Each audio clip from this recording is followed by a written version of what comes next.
দর্শক, দেশের ইতিহাসের সবচেয়ে চাঞ্চল্যকর এবং গা শিউরে ওঠা খবরটি হয়তো এখনই ঘটতে যাচ্ছে। ক্ষমতা ছাড়ার পরপরই যিনি একটি ফাঁস হওয়া ফোনালাপে চরম দাম্ভিকতার সাথেই বলেছিলেন, সংবিধানের ৫১ অনুচ্ছেদের কারণে কেউ আমাকে গ্রেফতার তো দূরের কথা, আমার কেশাগ্রও ছুঁতে পারবে না, সেই সাবেক দাম্ভিক রাষ্ট্রপতি শাহাবুদ্দিন চুপ্পু কি এবার ৮০,০০০ কোটি টাকা নিয়ে দেশ ছেড়ে পালাতে গিয়ে ধরা পড়েছেন?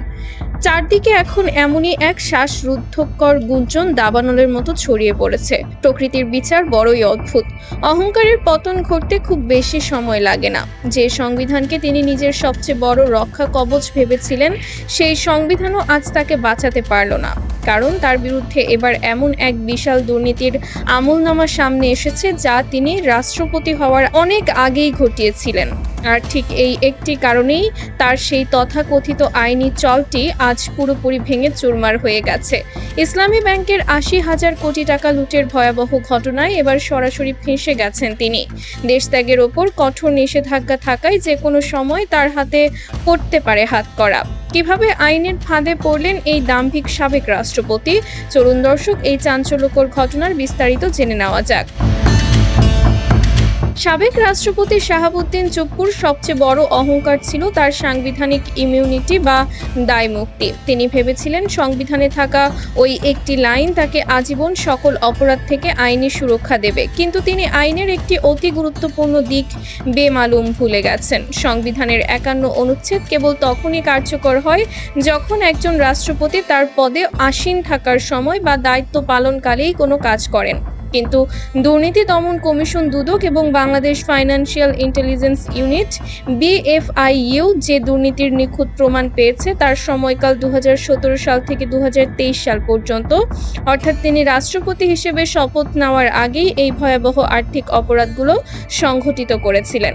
আর ঠিক এই আইনি কারণেই তার সাংবিধানিক দায়মুক্তির বর্মটি আজ পুরোপুরি অকার্যকর হয়ে গেছে।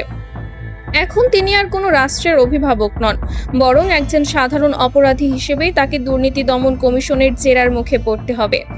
দর্শক, একটু গভীরভাবে কল্পনা করুন, ৮০,০০০ কোটি টাকা আসলে কত বিশাল একটি অঙ্ক। বাংলাদেশের মতো একটি উন্নয়নশীল দেশের বেশ কয়েকটি মেগা প্রজেক্ট বা একাধিক পদ্মা সেতু নির্মাণের খরচের সমান এই বিপুল পরিমাণ অর্থ। আর এই কল্পনাতীত পরিমাণ অর্থই অত্যন্ত সুকৌশলে লুটপাট করা হয়েছে দেশের অন্যতম বৃহৎ এবং জনপ্রিয় আর্থিক প্রতিষ্ঠান ইসলামী ব্যাংক থেকে।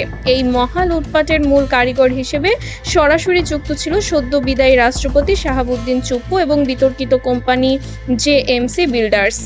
দীর্ঘদিন ধরে দেশের ব্যাংকিং খাত নিয়ে নানা জল্পনা কল্পনা এবং দুর্নীতির গুঞ্জন চললেও এত বড় জালিয়াতির খবর আর কখনোই স্পষ্টভাবে সামনে আসেনি। সাধারণ মানুষের কষ্টের আমানতের টাকা কিভাবে চোখের পলকে গায়েব করা হয়, এটি তার একটি নিখুঁত এবং ভয়ঙ্কর উদাহরণ।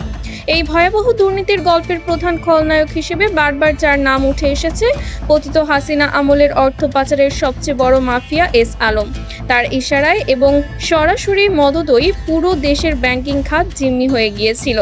আর এই এস আলমের অন্যতম বিতর্কিত কোম্পানি হলো JMC বিল্ডার্স।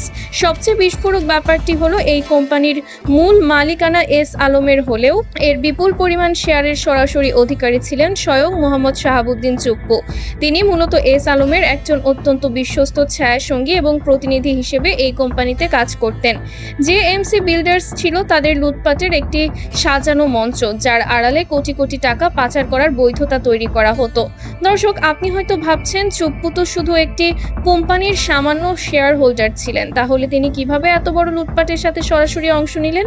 এখানেই রয়েছে এই দুর্নীতির সবচেয়ে ভয়ঙ্কর এবং সুপরিকল্পিত দিক।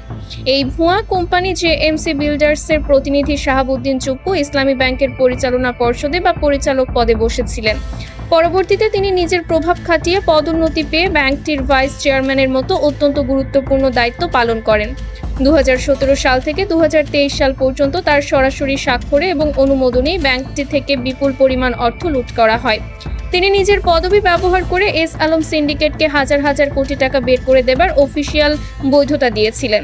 লুটপাটের এই কৌশলটি শুনলে যে কোনো তুখোড় অর্থনীতিবিদও রীতিমতো চমকে উঠবেন। তারা জালিয়াতির মাধ্যমে ইসলামী ব্যাংকের শেয়ার কিনেছিলেন ঠিকই, কিন্তু সেই শেয়ার কেনার টাকা তারা নিজেদের পকেট থেকে 1 পয়সাও দেননি।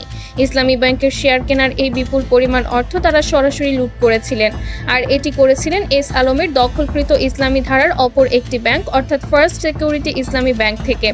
অর্থাৎ জনগণের এক ব্যাংকের টাকা চুরি করে তারা সম্পূর্ণ বিনামূল্যে অন্য ব্যাংকের মালিকানা কিনে নিয়েছিলেন। আইনজীবী শিশির মনিরের দেওয়া সুনির্দিষ্ট তথ্য মতে আইন অনুযায়ী একটি প্রতিষ্ঠান কোনো ব্যাংকের সর্বোচ্চ 10 ভাগ শেয়ার নিতে পারে, যার মধ্যে শুধুমাত্র জেএমসি বিল্ডার্সই 24টি ভুয়া কোম্পানির নাম ব্যবহার করে 80,000 কোটি টাকা হাতিয়ে নেয়।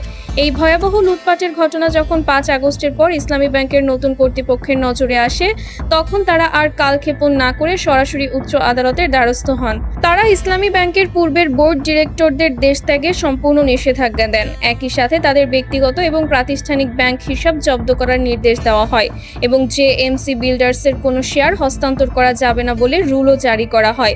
হাইকোর্ট বাংলাদেশ ফাইন্যান্সিয়াল ইন্টেলিজেন্স ইউনিটকে এই জালিয়াতির বিষয়ে একটি পূর্ণাঙ্গ প্রতিবেদন দাখিলের নির্দেশ দেন।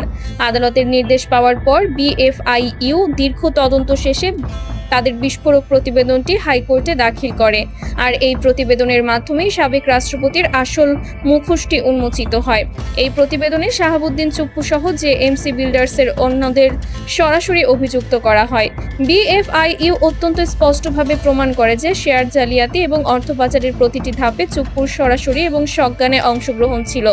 দেশের অস্থিতিশীল রাজনৈতিক পরিস্থিতির কারণে দীর্ঘদিন এই বিস্ফোরক প্রতিবেদনের ওপর আদালতে কোনো শুনানি অনুষ্ঠিত হয়নি।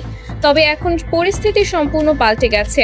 হাইকোর্টের এই ঐতিহাসিক মামলায় ইসলামী ব্যাংকের পক্ষে লড়েছেন দেশ বরেণ্য কয়েকজন প্রথিতযশা আইনজীবী। তাদের মধ্যে রয়েছেন ব্যারিস্টার মোহাম্মদ আব্দুল কাইয়ুম এবং বাংলাদেশ ব্যাংকের পক্ষ থেকে সিনিয়র আইনজীবী barrister Shamim Khaled Ahmed. Islamic economic research ব্যুরোর পক্ষ থেকে শক্ত আইনি লড়াই চালিয়ে যাচ্ছেন দেশের জ্যেষ্ঠ আইনজীবী শিশির মনির। তিনি এই ব্যাংকিং দুর্নীতির বিরুদ্ধে অত্যন্ত সোচ্চার এবং আপোষহীন ভূমিকা পালন করেছেন।